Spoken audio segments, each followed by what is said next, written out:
Hi, I'm Peter Manson. These poles have just been delivered to the farm, and because we're not planting straight away, we're going to store them in the water. And they've been placed in a pond, and this is an ideal situation. Nice clean farm dam water. They shouldn't be stored for more than a few weeks, and they must be planted as soon as possible after arriving on the farm. It's a really good idea to mark the depth for your poles for planting, because not everybody has a pole bar like Adam's got behind him here, and so if you're digging them in, you need to know that they're deep enough.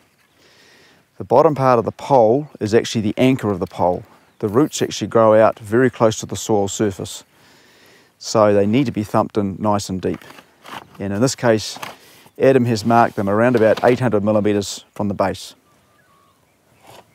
It's a good idea to put the sleeves on before you carry them up the hill for two reasons.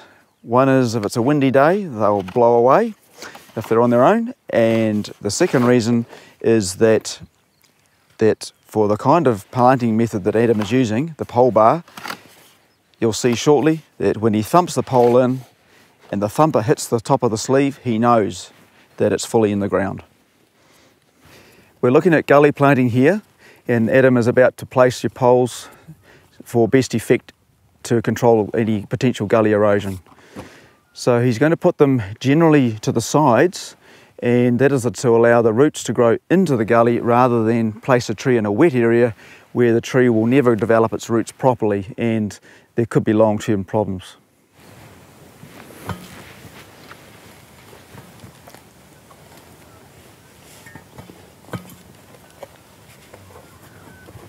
Adam has kept the pole planting site just out of the gully, and he's found a depression where the water will collect and give the pole a much better chance of survival through spring and the dry summer period. He's made the guide hole for the pole with his pole bar, which will make it a lot easier to thump in.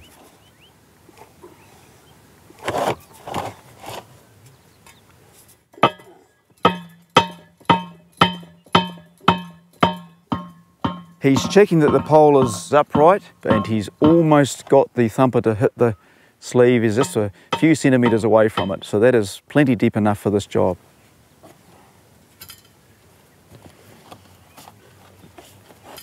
Adam is cultivating the soil around the top side of the pole to help direct any surface runoff into the root zone area of the poplar. Now he's firming it up around the pole itself to make sure that there's a nice tight fit and won't come loose.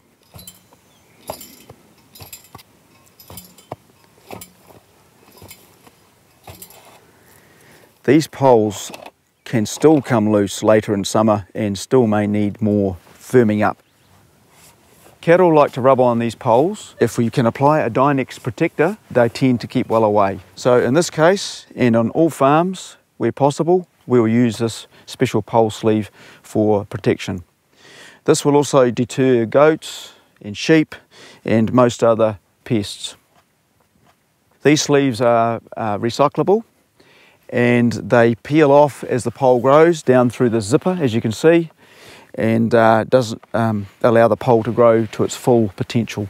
Even if you do have Dynex pole protectors, we still recommend that you keep cattle away from poles for at least 12 months. Where holes are open planted or space planted, using an auger can be a much quicker and more certain method of getting poles established.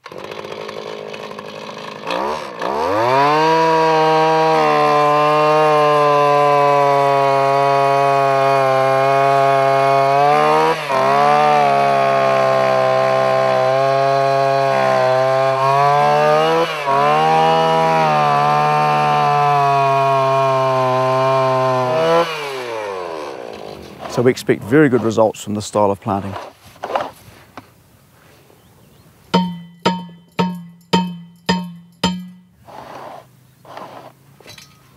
Our recommended method for successful pole planting is using a thumper. However, if you're using an auger, it needs to be a very small drill bit, and in this case it's 60 millimeters diameter, and that gives good contact of the pole with soil all the way down the length of the hole. So what we need to see is that there's a tight fit, and that'll give us successful pole establishment.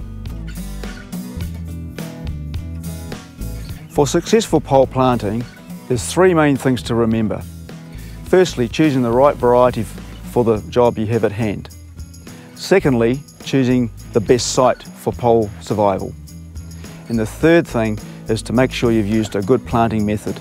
And we've seen all three demonstrated today.